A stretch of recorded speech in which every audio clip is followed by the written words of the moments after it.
Assalamualaikum warahmatullahi wabarakatuh. Shalom, Om Swastiastu, Namo Buddhaya, Salam Kebajikan, Rahayu, Rahayu, Rahayu. Perkenalkan, nama saya Prihitya Widya Suti, serta rekan dan rekanita saya bernama Fitria Hanifa, Rere Dwi Agustina, dan Muhammad Nabil Aiskar Nur. Kami dari kelompok 4 mengangkat sebuah berita dengan tema Kong Kali Kong imigrasi orang asing. Imigrasi diduga kuat telah melakukan praktik maladministrasi, sehingga warga negara asing berstatus sebagai tersangka bernama Paul Nicholas Robeson berusia 50 tahun membawa kabur seorang anak kecil berinisial JJR yang berusia 3 tahun dari Bali melewati Jakarta, lalu mereka ke Thailand dan sekarang berada di Australia. Perkenalkan, nama saya Fitria Nifazara, saya dari Prodi Ilmu Politik. NIM saya 230300614. Di sini saya akan menjelaskan sebab akibat persoalan yang berawal dari Paul. Paul melakukan kekerasan yang biasa kita sebut dengan KDRT terhadap istrinya yang bernama Francisca. Tak hanya KDRT, tapi Paul juga mengusir istrinya dari rumah, sehingga istrinya tinggal bersama orang tuanya di Jakarta. Setelah itu, Francisca pada tanggal 11 Februari menyusul ke Bali untuk bertemu anaknya. Tetapi dihalangi oleh Paul dan tidak boleh bertemu kepada anaknya. Di sisi lain, Francisca pun telah melaporkan Paul ke Polres Denpasar, sekaligus melakukan gugatan cerai terhadap Paul pengadilan negeri setempat.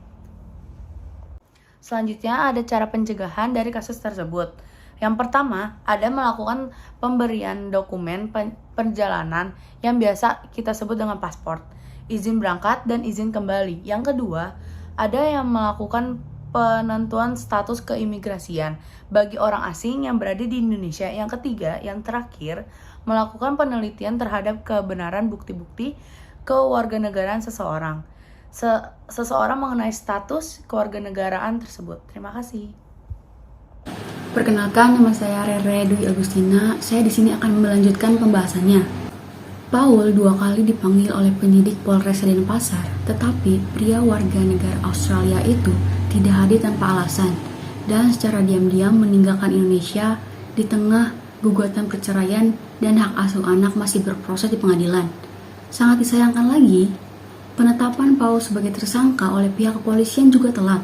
Pasalnya, statusnya baru naik sebagai tersangka dan dicekal berpergian ke luar negeri pada 4 April 2022, atau sehari setelah Paul mendarat di Thailand pada 3 April 2022. Dalam pelariannya, Paul turut membawa JJR yang diketahui anak dari hasil pernikahannya dengan Francisca.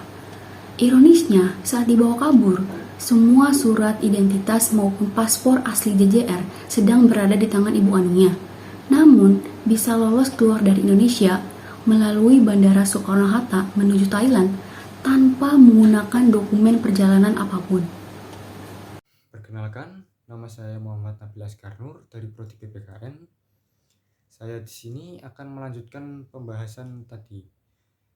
Baiklah, jadi Waldi mengatakan pihaknya sudah pernah mengadukan dugaan maladministrasi itu ke kantor imigrasi kelas 1 khusus TPI Denpasar, kantor imigrasi kelas 1 khusus TPI Ngurah Rai, kantor imigrasi kelas 1 khusus Bandara Soekarno-Hatta, hingga Ditjen Imigrasi.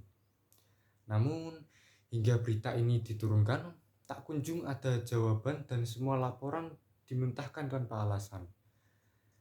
Anak ini kan 2 kewarganegaraan, paspor asli Indonesia dan Australia itu ada di ibunya. Bahkan saya sudah konfirmasi ke Kedubes Australia yang ada di Jakarta, memastikan bahwa tak ada penerbitan paspor baru atau paspor yang mendekati nama anak ini, ujar Waldi. Waldi menambahkan, pihaknya telah melayangkan laporan ke Ombudsman Republik Indonesia karena sudah berbulan-bulan tak kunjung ada jawaban dan klarifikasi dari pihak imigrasi terkait dugaan pemalsuan dokumen oleh Paul saat membawa kabur JJR ke Australia.